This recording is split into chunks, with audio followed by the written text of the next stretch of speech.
গণ অভ্যুত্থানের পরবর্তী প্রথম নির্বাচন, হাজারো শহীদের রক্ত পেরিয়ে আমরা এই নির্বাচনে অংশগ্রহণ করেছি। আমাদের সকলের আকাঙ্ক্ষা ছিল এই নির্বাচনের মধ্য দিয়ে বাংলাদেশ গণতন্ত্রের পথে অগ্রসর হবে, বাংলাদেশের রাষ্ট্র সংস্কারের কাজ সম্পন্ন হবে, ফ্যাসিবাদের বিচার নিশ্চিত হবে, বাংলাদেশ আধিপত্যবাদ থেকে মুক্ত পাবে এবং দুর্নীতিমুক্ত সুশাসন নিশ্চিত করে আমরা একটি সমৃদ্ধ গণতান্ত্রিক এবং অন্তর্ভুক্তি বাংলাদেশ বিনির্মাণের পথে এগিয়ে যাব। কিন্তু নানা কারণে আমাদের সেই স্বপ্ন ভঙ্গ হয়েছে, আমরা আশাহত হয়েছি, নির্বাচন প্রশ্নবিদ্ধ হয়েছে। আমরা নির্বাচনকে নিয়ে আমাদের সেই পর্যালোচনাগুলো রেখেছি। নির্বাচন প্রক্রিয়া, নির্বাচনে ভোট গ্রহণ সুষ্ঠু হলেও নির্বাচনের ফলাফলে কারচুপি হয়েছে এবং সেগুলো সত্ত্বেও আমরা গণতন্ত্রের স্বার্থে, আমরা দেশের স্থিতিশীলতার স্বার্থে আমরা এই নির্বাচনের ফলাফল বলা চলে মেনে নিয়ে আমরা সামনের দিকে এগোতে চেয়েছি। আমরা বাংলাদেশের জাতীয় সংসদকে এবং সংবিধান সংস্কার পরিষদকে কার্যকর করতে আমরা শপথ গ্রহণ করেছি। আপনারা জেনেছেন অলরেডি যে শপথ গ্রহণের প্রথম দিন, যেদিন শপথ গ্রহণ এবং মন্ত্রিসভার শপথ যেদিন গঠিত হলো, সেই দিনই কিন্তু বাংলাদেশের জনগণের সাথে, বাংলাদেশের যারা সংস্কারের জন্য প্রত্যাশী ছিল, যারা গণভোটে হ্যাঁর পক্ষে গণরায় দিয়েছে, তাদের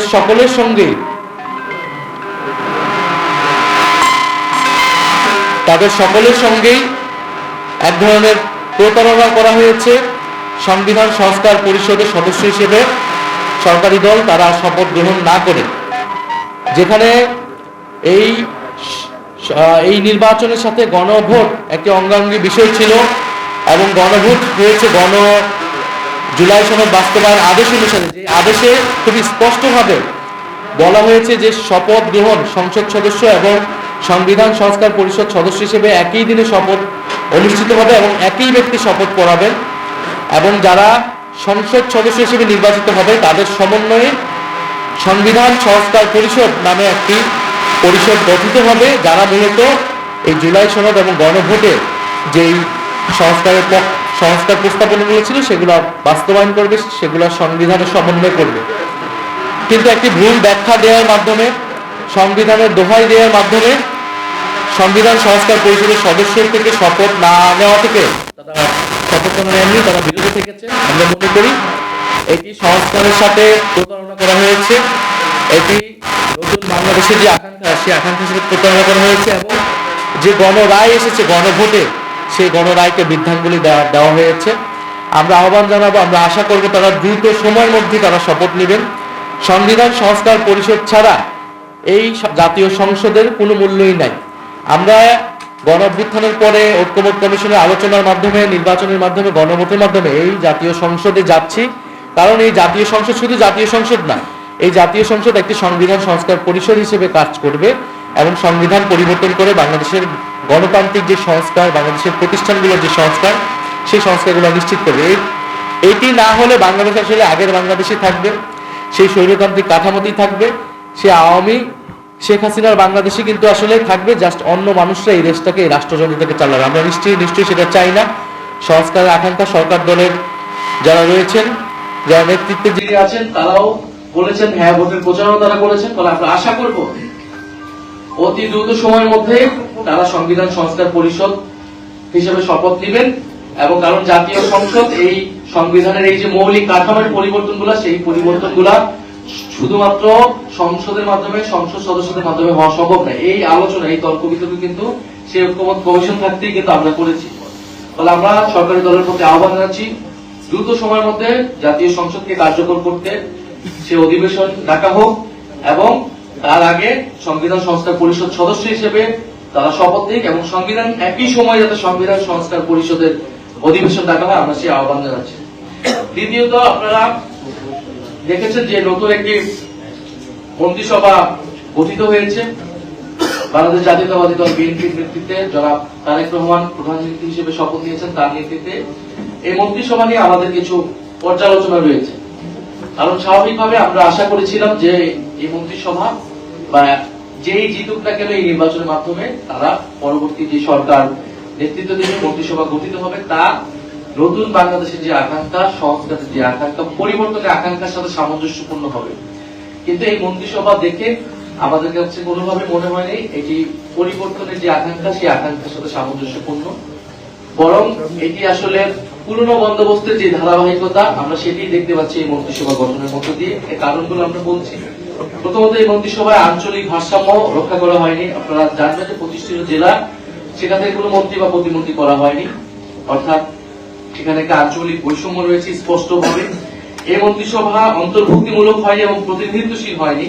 সেখানে নারীর অংশগ্রহণ বলেন, ভিন্ন ধর্মাবলম্বী বা ভিন্ন জাতিগোষ্ঠীর অংশগ্রহণ বলেন, সেটা যথেষ্ট পরিমাণ হয়নি।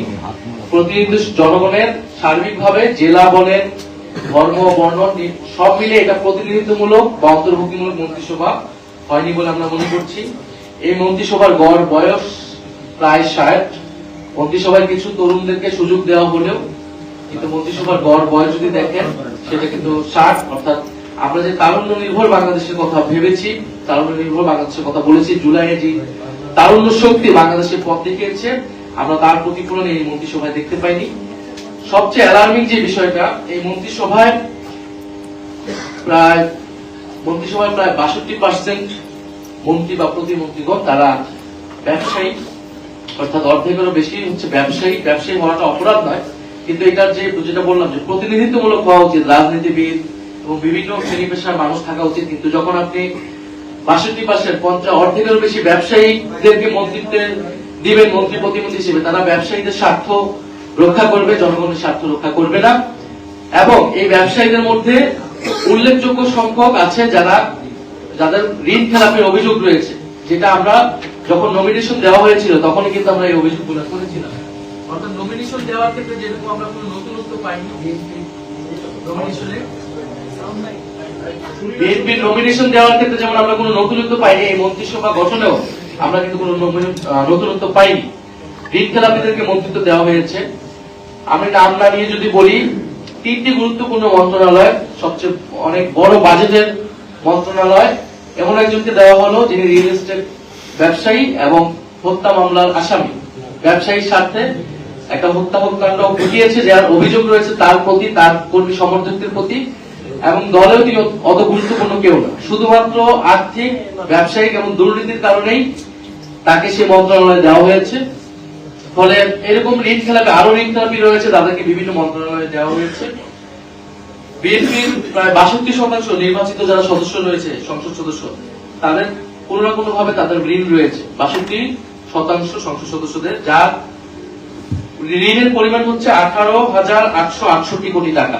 এটা আমার মতে, এটা হচ্ছে টিআইবির একটা রিপোর্ট অনুযায়ী 18,868 কোটি টাকা ঋণ তাদের সম্পর্কিত 62% সদস্যের।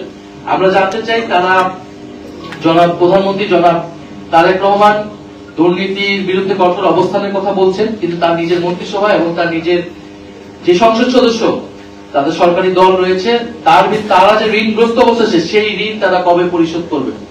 বাংলাদেশের মানুষ সেটা জানতে চায়, বাংলাদেশের জনগণ সেটা জানতে চায়। সেই ঋণ পরিশোধ করে তারপরেই দুর্নীতির বিরুদ্ধে কথা বলা উচিত, কারণ দুর্নীতি প্রতিরোধ আসলে নিজের ঘর থেকে করতে হবে, নিজের দল এবং মন্ত্রিসভা থেকে করতে হবে। ফলে আমরা দেখতে পাচ্ছি যে এই মন্ত্রিসভায় ব্যাপক ধরনের আর্থিক অস্বচ্ছ, দুর্নীতিগ্রস্ত এবং ঋণ খেলাপের অভিযুক্ত, হত্যা মামলার আসামি, এই ধরনের লোককে এই মন্ত্রিসভায় স্থান দেওয়া হয়েছে। নিশ্চয়ই কিছু ভালো অভিজ্ঞ লোকদেরকে এই মন্ত্রিসভায় স্থান দেওয়া হয়েছে, আমরা সেটাকে সাধুবাদ জানাই। কিন্তু আমরা আশা করেছিলাম যে এই মন্ত্রিসভাটা জুলাই গণঅভ্যুত্থান পরবর্তী প্রথম নির্বাচনে বিজয়ী সরকার, বিজয়ী দলের যে মন্ত্রিসভা আছে সেটা সম্পূর্ণরূপে পরিমাণ ফ্রেশ থাকবে। 2001 থেকে 2006 দুর্নীতির অভিযোগ ছিল, বিভিন্ন সময় প্রমাণিত হয়েছে, এই ধরনের লোকদেরকে কিন্তু মন্ত্রিসভায় স্থান দেওয়া হয়েছে, মন্ত্রী বা প্রতিমন্ত্রী পর্যায়ে স্থান দেওয়া হয়েছে। ফলে এটা আমাদের আসলে জন আকাঙ্ক্ষার সাথে যাচ্ছে না, পরিবর্তন বা সংস্কার আকাঙ্ক্ষার সাথে এই মন্ত্রিসভা যাচ্ছে না, এবং এই মন্ত্রিসভা দুর্নীতি প্রতিরোধ করতে পারবে বলেও আমরা মনে করছি না। বরং এটা দুর্নীতিগ্রস্ত আমাদের যে মাফিয়া সিন্ডিকেট ভিত্তিক আমাদের যে অর্থনৈতিক ব্যবস্থা, রাজনৈতিক ব্যবস্থা ছিল বিগত আমলে আমরা দেখেছি, সেটারই ধারাবাহিকতা করবে বলে আমাদের কাছে মনে হচ্ছে। তারপরে এই মন্ত্রিসভায় অন্তর্বর্তী সরকারের গুরুত্বপূর্ণ ব্যক্তিরা এই মন্ত্রিসভায় স্থান পেয়েছে। অনেকে নির্বাচিত হয়ে, অনেকে টেকনোক্রেট কোটায় তারা স্থান পেয়েছে।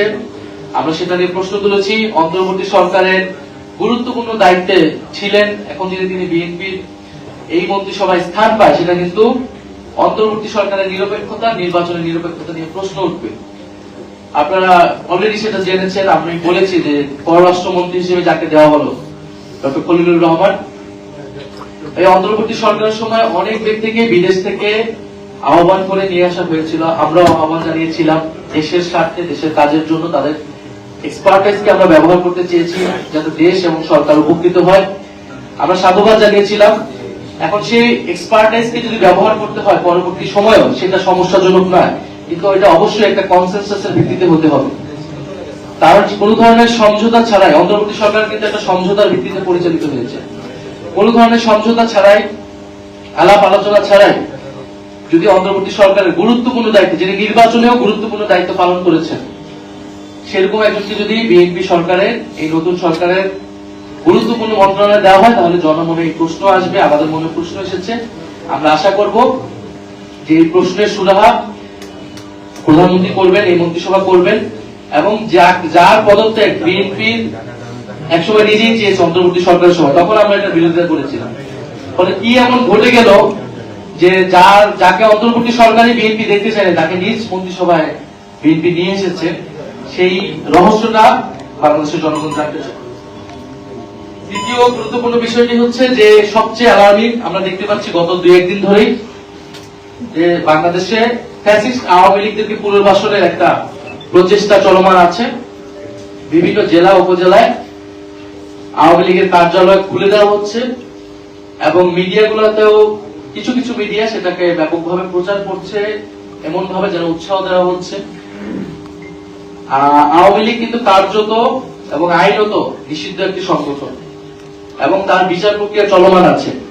ফলে এই বিচার প্রক্রিয়া চলমান অবস্থায় আওয়ামী লীগের কার্যক্রম সম্পূর্ণরূপে নিষিদ্ধ, মিডিয়া সেটা প্রচার করতে পারে না, প্রশাসন কোনোভাবেই সেটাকে প্রশ্রয় দিতে পারে না। এই যে আওয়ামী লীগের কার্যালয়গুলো খোলা হচ্ছে এবং আওয়ামী লীগকে প্রশ্রয় দেওয়া হচ্ছে, আমরা মনে করি না এটা অটোমেটিক ভাবে হচ্ছে। এটা অবশ্যই এই নতুন সরকারের প্রশাসনের এবং সরকারি দলের প্রশ্রয় এটা হচ্ছে। তাদের কাছ থেকে গ্রিন সিগন্যাল ছাড়া আওয়ামী লীগ এটা করার সুযোগ বা সাহস পেত না। গত 1.5 বছর কিন্তু প্রশাসন অনেক জায়গায় ব্যর্থ হলেও জনগণ কিন্তু প্রতিরোধ করেছে।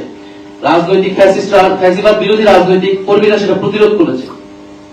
ফলে আমরা আশঙ্কা করছি যে এই নির্বাচনে এরকম একটা যোগসাজগ হয়েছে ভারত, আওয়ামী লীগ এবং বিএনপির মধ্যে, এবং আওয়ামী লীগের পুরো ভোট ব্যাংকটাকে বিএনপি নিজের দিকে নেওয়ার চেষ্টা করেছে। বিএনপির, এটা আমরা আগেও বলেছি, এটা নতুন কোনো কথা না, বিএনপির বিভিন্ন বক্তব্যে, তার মঞ্চে জয় বাংলা স্লোগান দেওয়া, আওয়ামী লীগের লোকদেরকে পুনর্বাসন করা, হত্যা মামলা আসামিদেরকে নিজের দলে ফেরানো, এই চেষ্টা কিন্তু স্থানীয় পর্যায়ে হয়েছে।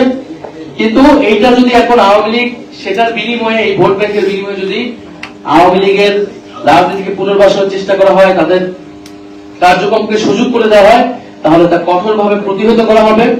আমরা প্রশাসনের প্রতি আহ্বান জানাবো যে 8টি বা 9টি জেলায় আওয়ামী লীগের জেলা কার্যালয়ে তালা খুলেছে, সেটা কিভাবে হয়েছে আমরা তার জবাব দিতে চাই, এবং অবিলম্বে সেটা প্রশাসনিক ভাবে আইন শৃঙ্খলা বাহিনীর দায়িত্ব সেই কার্যালয় বন্ধ করা। যদি তারা ব্যর্থ হয় তাহলে আমরা কিন্তু রাজনৈতিক ভাবে প্রতিরোধের ডাক দেবো সারা বাংলাদেশে, এবং সেটার জন্য কিন্তু এই সরকারকে আমরা কিন্তু কাঠগড়া জানাবো এই ফ্যাসিস্টদেরকে পুনর্বাসনের দায়। চতুর্থত আমরা বলতে চাই যে এই নতুন সরকার গঠনের সাথে সাথে আমরা দেখতে পাচ্ছি যে গণমাধ্যমের স্বাধীনতার উপর হস্তক্ষেপ হচ্ছে, গণমাধ্যমের কণ্ঠস্বরকে রোধ করে দেওয়ার চেষ্টা করা হচ্ছে।